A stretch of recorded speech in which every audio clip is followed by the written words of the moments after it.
Hi, and welcome back to the Estate First Lawyer's presentation on why a will is not enough to have a proper estate plan that ensures your wealth transitions to the next generation in the most protected and tax-effective way and the most streamlined way.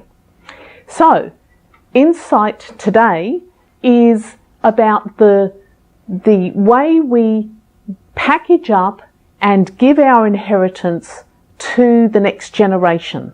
And in particular, I am talking about our adult children, and this could apply to any beneficiary. It could be your nieces and nephews, or it could be friends that you want to leave money. And how do we leave our inheritance to them in a way that ensures that they hang on to it? Because there is a real risk with adult children that they could lose it. Now, what you're hoping is that you will leave it perhaps to each other if you're in a marriage, and then eventually it will go down to your adult children, in this example, your adult daughter and her two lovely children being your grandchildren. But instead what happens is she does get the inheritance. Let's say she is inheriting from you $500,000, which is a huge amount of money.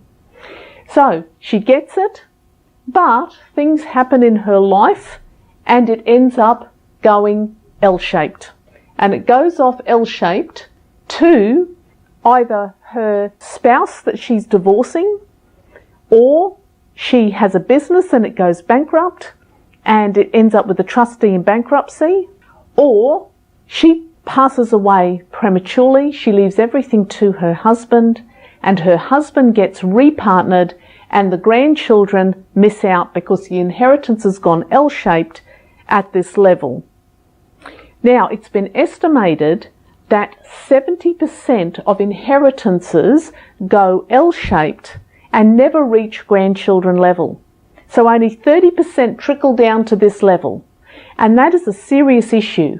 But there are some great things that we can do to prevent the L-shaped inheritance.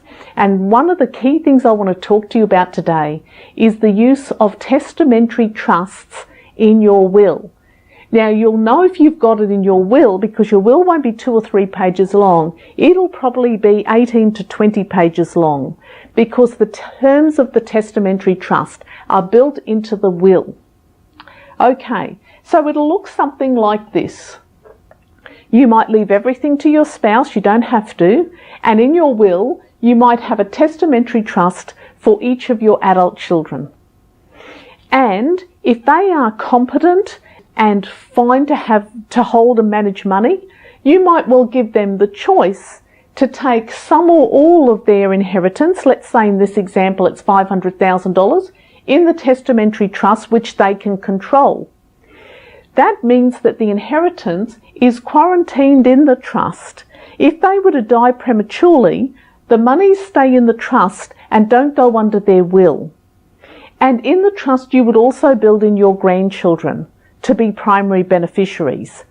So this stops the trust money, the inheritance money, going L-shaped off to spouses, and it forces the money to go downline to the grandchildren.